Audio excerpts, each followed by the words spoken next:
Hey, and welcome to episode 27, Property Mastermind podcast with Hilary Saxton. Today's podcast is, do rooming houses make good property developments?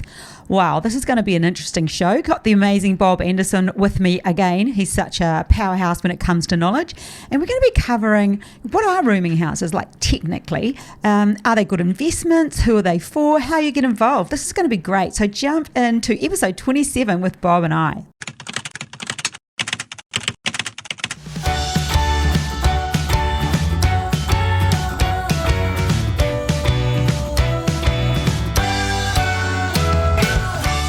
Hey everyone, welcome to episode 27. Do rooming houses make good property developments? Before we get started and kick off, giving away again, Secrets of Property Millionaires Exposed, the book with all of the different strategies in. And I'm giving this week to Sione and Adelaide Kipu. They just recently joined our community and they actually got a bit of a deal. We had a Black Friday sale, but they upgraded to the bundle, which was a really good move for them. And they are on a property mission. So one of these is in the post to you tomorrow morning, and I'll look forward to hearing how it goes for you.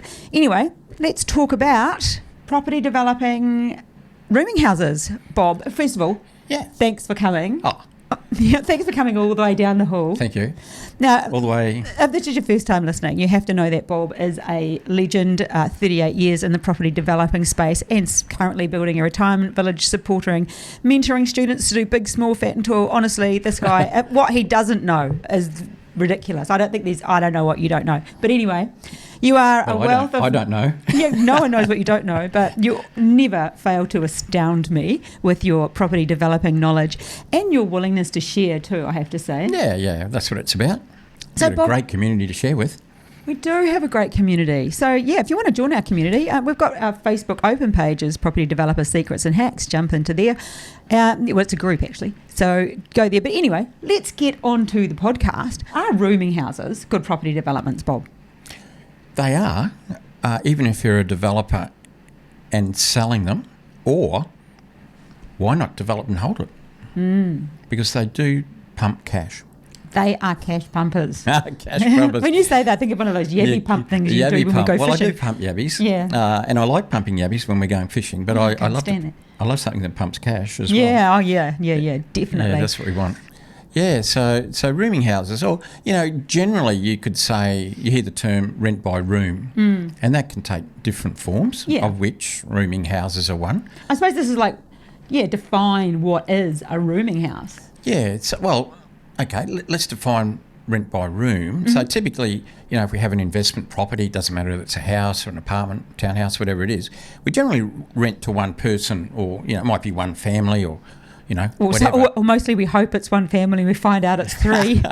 Find out it's 3 or 4 Legally, families we're renting to one. Yeah. I've had that, I know you have. D-rama, anyway. Yeah. So typically that's our tenants. A family or just a person or people, and we rent the whole house. That's the point. We rent the whole house.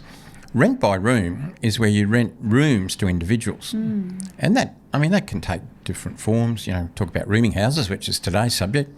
Could be student accommodation. Could be boarding houses. There's differences between all of those.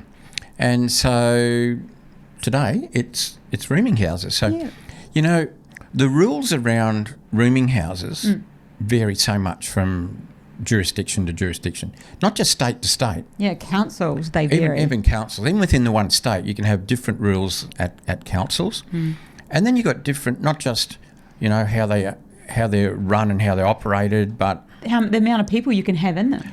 Yeah, exactly. Are the tax laws different as well in different states, or do they pretty much stay the same? Yeah, no, pretty much the same. But look, around rooming houses, if you're going to develop them, you really need to get local knowledge.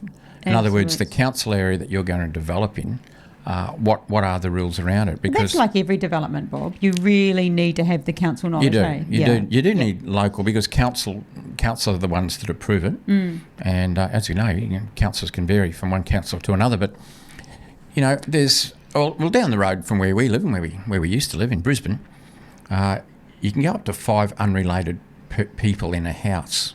So that typically might be 5 bedrooms. And that was that's under the definition of a rooming house. Well, it's how many occupants you're Yeah. allowed. Yeah. I can remember the day when it used to be 6, and I can't remember. It might have been 15 or 20 years ago now. I can't remember. It's all a bit of a blur. Yeah. They changed it from 6 down to 5. But then I've seen other councils where it's as low as 3, and then I've seen somewhere where it's as high as 8 or 9. So if you've got a rooming house with 5 rooms in, and there's a husband and wife in one room, I know that's not the norm because they're generally not the demographic, or not often husband and wife, but it can be. Does that count as 2 because it's one room? Once again, it's back to that. But you could call them a unit, I guess. Right. In relation to that, I've done student accommodation where we've had single rooms for single students, and then like double rooms for where a couple, 2 students might go, and that could be 2 singles or a double depending on what sort of relationship they got. So that's more to do with the furnishing. But back to the rules, of course. And so that's one of the first things you need to know is that, and why it's different from, say, a boarding house.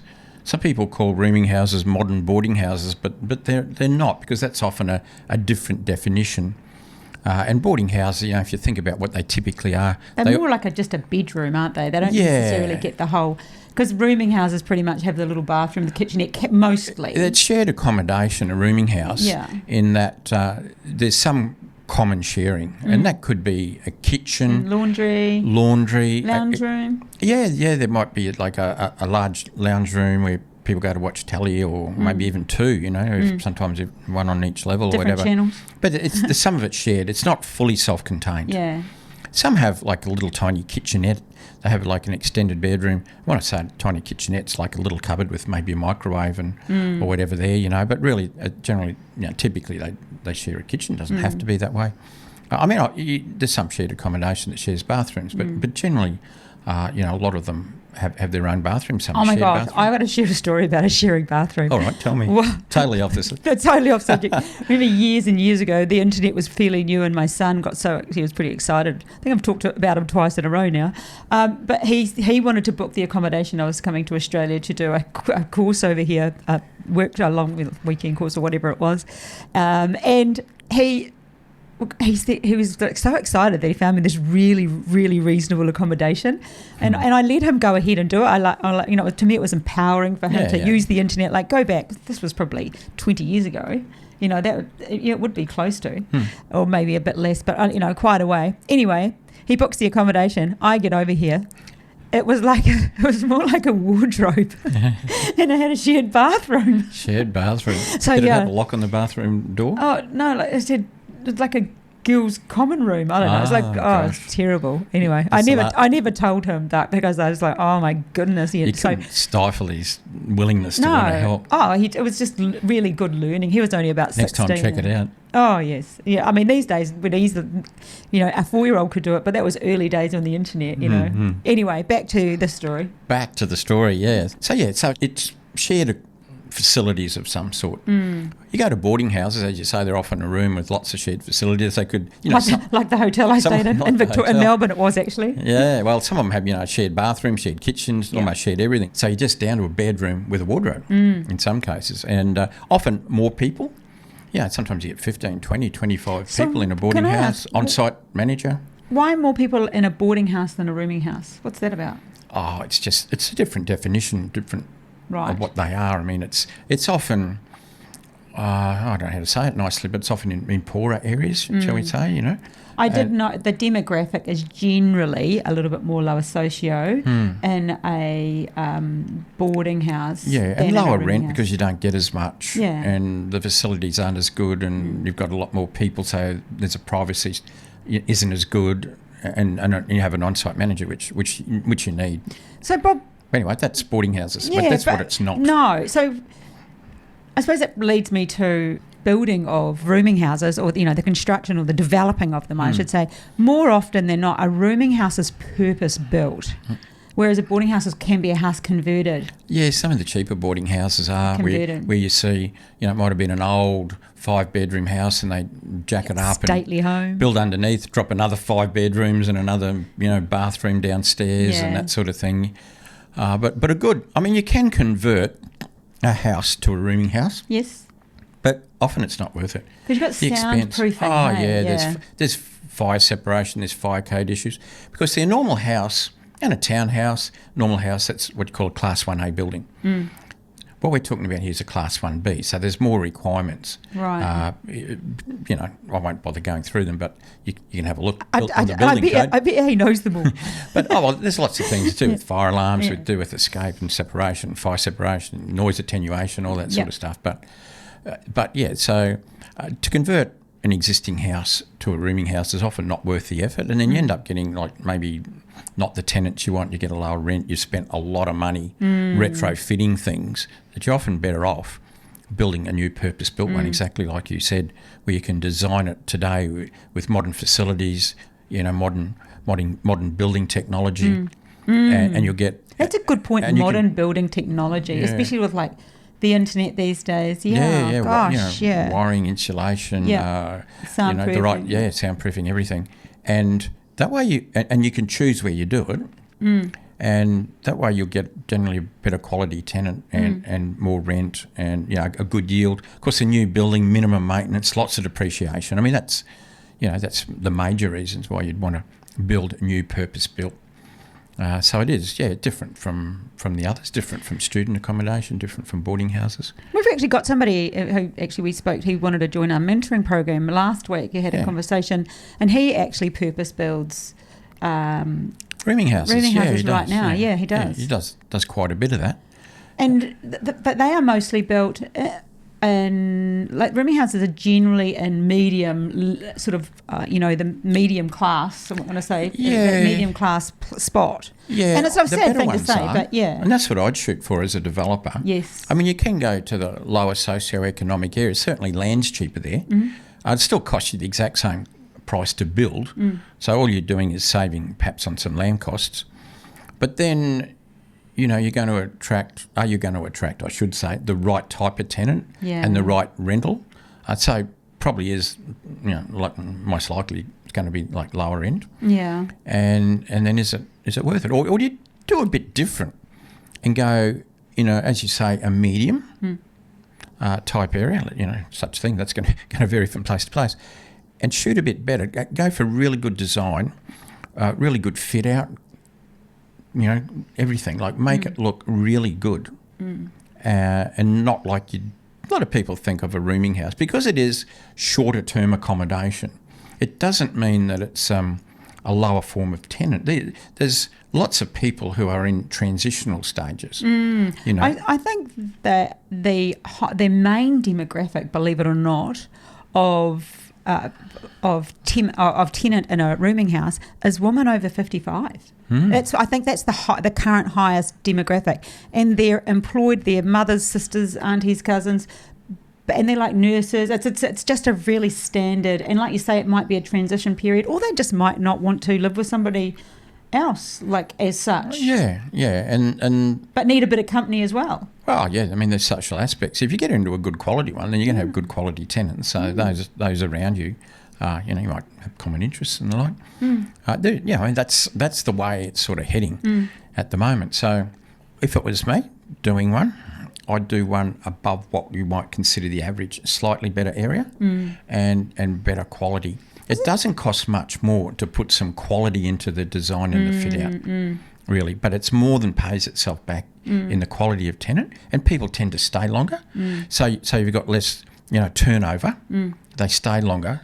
They're perhaps a tenant who's more respectful of the property and will pay a higher rent. And the rents in a rooming house include the power, the internet, everything is included in that. Is that standard? I do know that's general, but is that standard? Typically, yeah. It's a bit hard to meter a bedroom. No. But yeah. And so as a result, the room rental is, it varies a lot. It's going to vary from city to city, because some cities have high normal rent, so they're going to... But, a room could be $300 a week, I should say, not a night.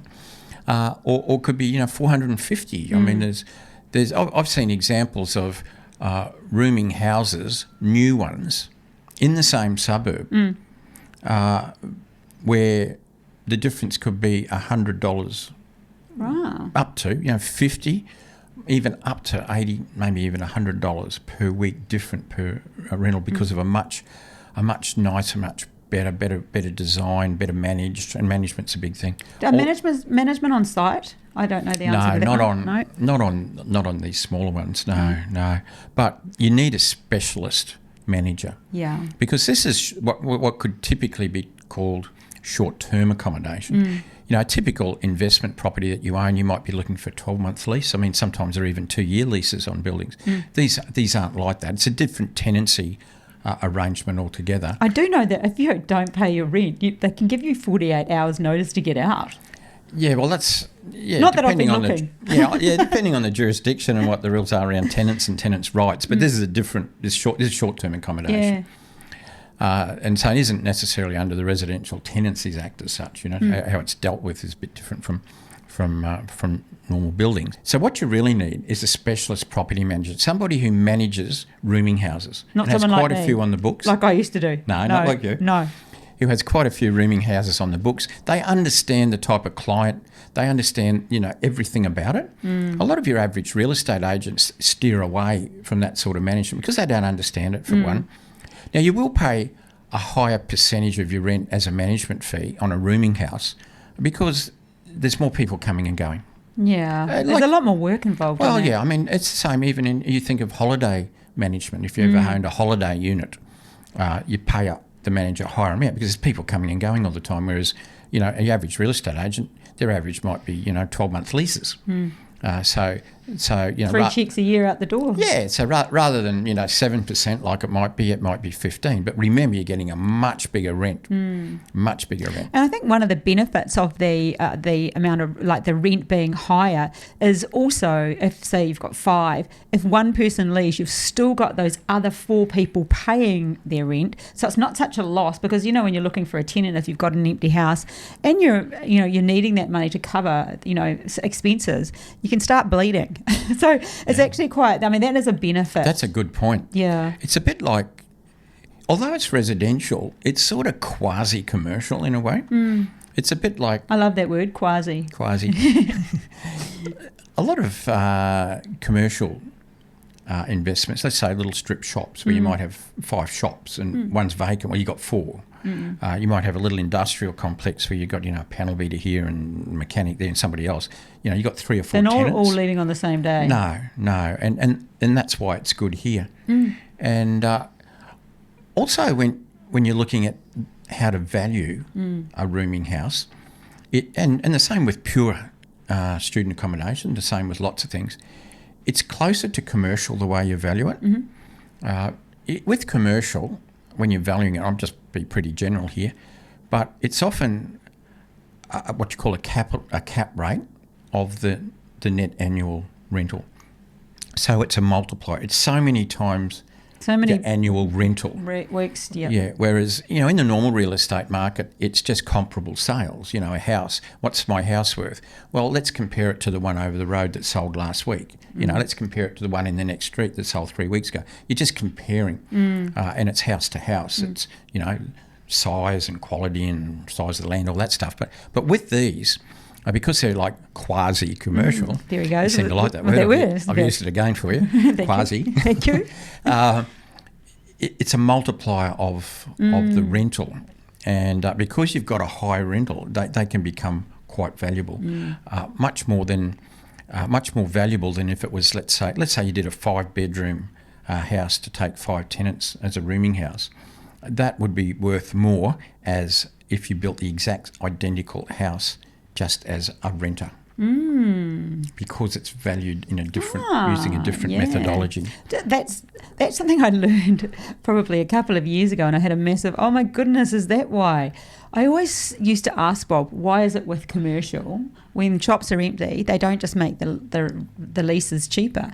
And it's because of the way they're valued. They're valued on the income they receive, so they're better off having it empty, well, on what the potential income is, aren't they? Yeah. And so would that be the same would they let somebody, just say worst case scenario, they're in an area where they're struggling to get tenants, would they give them 2 weeks free for that same reason? Oh, yeah. And you often see that in commercial. Rather than drop the rent, they'll give freebies away.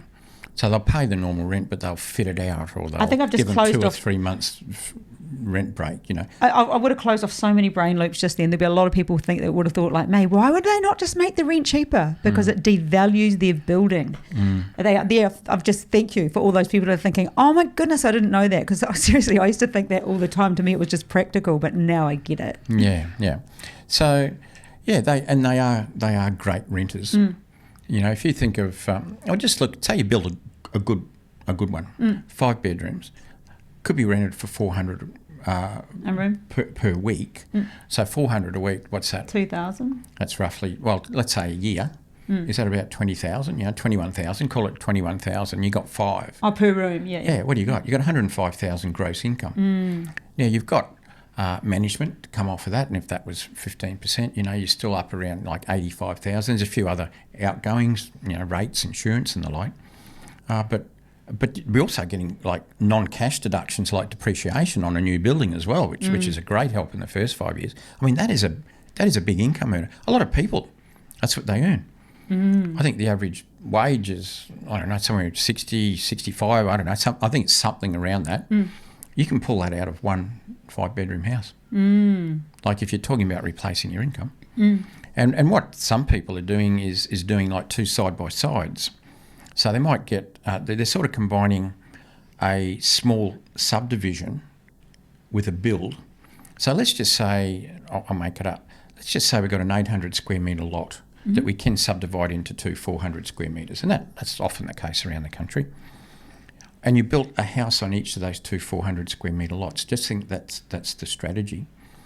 And so you could have 2 side by side. So you do the subdivision into 2 lots. You can build, if you've got enough capital, you could build them both at the same time. Or you could build one and get it up, get it tenanted, and build the other one next door. It's a bit slower. Financial stepping. Yeah, and you can use that to gear into your next one, because all of a sudden your income goes up enormously. You know, if you didn't have the capital to build 2 at the same time, but you could get one, or you bring an investor in, who cares, as long as you do it. And do banks like them as an investment? Yeah, look, so they do, but sometimes they lend a bit differently on it. You've got to go to a good broker who's familiar with financing these sorts of investments, because some banks will lend lower on them. They'll call them a specialised security, and they'll sort of lend right down around 60% on some. But if you shop around, you can get a financier, if you like, that's going to lend maybe 80%. Because if you think about it, like let's say a bank's lending at bank rates, but they're only going to lend you 60%. But there might be not a normal bank, but a quasi bank. Oh, quasi. Settle down, Bob. Who might lend you 80% at a slightly higher interest rate. So you're better off paying a bit of an extra interest rate and preserving your capital so you can go into another one than giving the bank more equity and having a lower interest rate. When the interest isn't the big component like it often is on a normal investment, you know, when you're pulling over $100,000 a year gross. So in some cases that. But bottom line is, you need to shop around for the right finance, and maybe that involves getting a good broker who's familiar with these types of things as well. So, Bob, you've done one like this. How do you think? That's a great story, Ewan. Actually, share it for us. Oh well, I love developing and holding stuff that pumps cash. Oh, here we go. Yeah, the ultimate retirement villages, which is my buzz, and has been for a long time. But look, I've done, like, say, student accommodation. I was involved. Actually, I'll tell you a quick backstory if you've got the time. I got the time. I used to do a lot of developments, and they used to be financed by Bank West. Now, Bank West aren't a big player in finance these days, but they used to be. And this was pre-GFC, so in the early 2000s. And I had a special deal running with them. They used to finance me Of course you did. 90%. Well, they liked me and I liked them. And I cut this deal where I'd actually give them back a little bit of profit share just at a flat rate. And everybody else was getting 80% loans in those days, 80% of costs. Not Bob Andersen, though. No, he negotiated. I got up to 90 by giving them just a little bit back. I can't believe that. Yeah, so that enabled me to do more projects. Twice as many, if you think of your equity going from 10 to 20 or 20 to 10. But anyway, because of my relationship, I got a call one day from the bank. They said, look, we've had somebody come in here who wants to do some student accommodation, but they just haven't got it all together. But we would do it if you were behind it, if you're organising it, making it happen. So someone else had gone in and applied for a loan, and then they reach out to you on the side and say, we'll only loan these people money if you're involved. Yeah. If you manage it, if you're part of it, what did you have to do? They didn't care, but at the very least, run it. Run it, yeah. So anyway, I made contact with this person. Oh my goodness, talk about how many mistakes could one person make. How many mistakes? Plenty. Yeah. So what he had right on the opposite side of the street to a university. Good spot. I mean, the other side of the street, like 20 metres away, basically. He had 2 old houses, and they were rented to students, and they did very well. They were both on about, I think, 600-metre lots. He got an approval because he wanted to do student accommodation. He got an approval, got a development approval, and then rocked off to the bank thinking he could get a 90% loan like you. Well, not like me so much, but like you could on normal, residential real estate. Yeah. But 2 things here. One, it is a commercial proposition, this big student accommodation block that he got. The other thing is it is specialised security. So the banks typically wouldn't lend above 60% on a project like that. And so he's rocked up with his 10%, not with his 40%. He's snookered, can't get the money. So besides that, he had no experience. So the bank said, well, what can you do about turning it into a deal for him? And then we'll back him. And so I had a look at it, and what he designed was a 3-storey, basically an apartment block, really heavy construction, parking on ground, 2 levels, and I think he came up with 30 bedrooms in there, but it was heavy construction. I had a look at it, had to talk to my architect. We dropped that DA altogether and did a new one. And what we did is we did 2 townhouses on each of the 2 blocks. That's 4 townhouses. And each townhouse, because this was multi-unit and not houses, we weren't restricted at the time. It may have changed because it's a few years ago now. We weren't restricted to the 5 or 6 bedroom thing back then. And so each townhouse had 9 bedrooms and 9 bathrooms. Each bedroom had a little metre wide ensuite. And there was 4 of them, so it was 36 bedrooms. So I got it down to 36 bedrooms, not 30 or 32, and the bill cost was about 2/3 of what it was with the other building. Plus, it wasn't spread over 2 lots, which meant we could develop 2 on one lot and then develop 2 on the other. And stage the finance. Well, what it meant, and at the time, we could rent each room for just over $300 a week. So each townhouse was producing $2,700. So the 4 of them produced $10,000 a week. It's $500,000 a year in income, and brand new, can be managed. I should say that what the guy's role was. He was a property manager. Oh. Big jump between a property manager and developer, as he found out. But anyway, his intention was to manage his own development, and so did he keep them, Bob? Yeah. The whole lot? Yeah. Did them 2 at a time. Wow. I of course got amply rewarded for what I did, but he came out of it really well. He made one major mistake though, and I've seen a couple of people do this. So listen up, folks. Because he got a development permit, and in his head he thought he was just going to run off and get the finance. You wouldn't believe it. He demolished both the houses. Oh, prior. Oh, so no one coming prior out. to getting his finance. Oh no. He then got knocked back, but now he's got no houses. And so he's got no income. Oh, no. And we had to go and get a new development permit, which took about 5 months, no rent coming in. Then we had to get the construction certificate. Then we had to organise the finance and everything. And finance with no income. Yeah. Oh, no. No income off these. Off that, yeah. Yeah, so he had to pull in family members and all sorts of people into it to shore up some income. There you go. Tip for new players. Don't demolish your house. Never demo until you're certain. Until you got your finance at least, The thing is that he had his mortgages were with a bank, St. George, doesn't matter, it's no secret. Couldn't tell St. George. No. You can't go and tell St. George, oh, by the way, I've just I cooked it.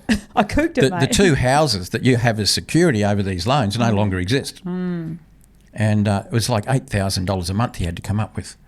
For like that because period he had of no 7 rent. months. Yeah. Gosh. There you go. So if you could do anything wrong, he did it. That would be it. I saved him. Yeah. I've had to save a few people How from many their own bags mistakes. I know. I know plenty of stories. You've got so many good stories.